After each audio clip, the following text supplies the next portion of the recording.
ITV News at 10.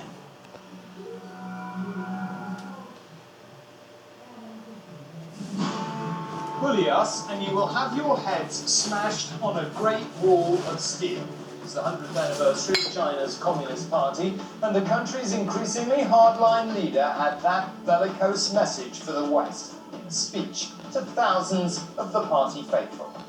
For the Chinese Communist Party, this is not just a centenary celebration, it is a confirmation, a showcase of the strength, stability and successes which have allowed one party to maintain an iron grip on the most populated country in the world. It was just rhetoric, you might say, but China is increasingly being judged on its actions, like the total crackdown in Hong Kong. We'll talk to Debbie in Beijing about where all this is going. Also, on News at 10 tonight. Brothers reunited, William and Harry come together as they unveil a statue in memory of their mother. Have jabs will travel. Could quarantine-free travel finally be upon us? I'm very confident that the double jabs will be a liberator and they will enable people to travel.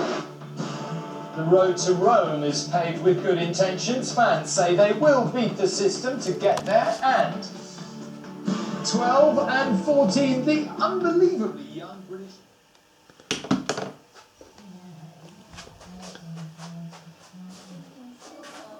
It really feels like a dream. I mean, it is a dream come true.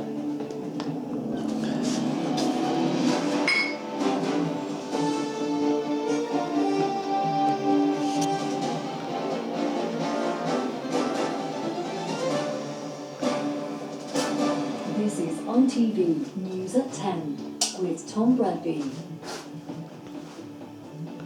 Good evening.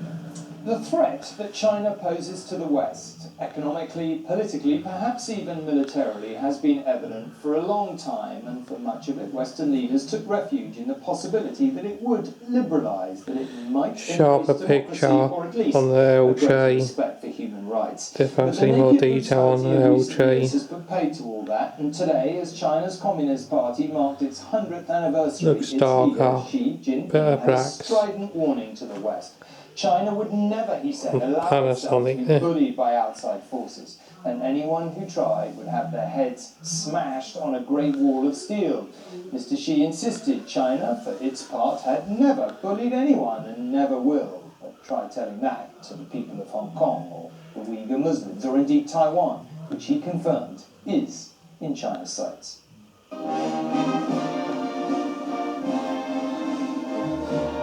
The military band performed with its usual pomp, and the party faithful exuded patriotic fervour. But there was a reason this celebration for the centenary of the Chinese Communist Party was held without a parade. The focus today and every day in China has become about one man.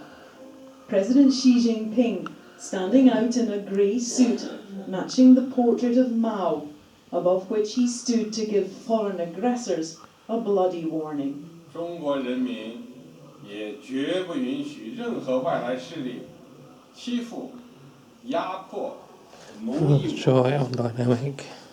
谁妄想这样干，必将在14个亿中国人民用血肉铸成的钢铁长城面前 The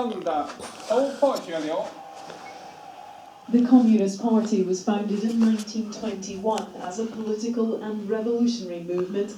One of around a dozen founding members was Mao Zedong, who rose to command the Red Army and establish the People's Republic of China.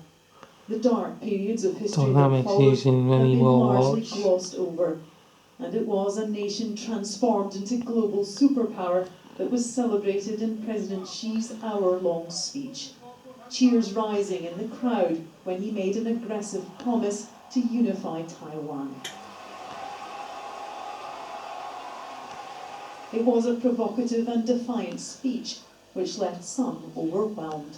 刚才就是我认真倾听聆听了习总书记的重要讲话，我特别的激动了，流下了泪水。非常自豪。因为通过这次活动，我也感受到了我们祖国强大的凝聚力和我们同胞的凝聚力、团结力。There was no surprise in Hong Kong that the president vowed to take overall control of the city. A national security law enforced this time last year has already stifled the freedom to protest. This afternoon, our team saw the activist known as Grandma Wong being detained for flying a Union Jack. This campaigner was watched by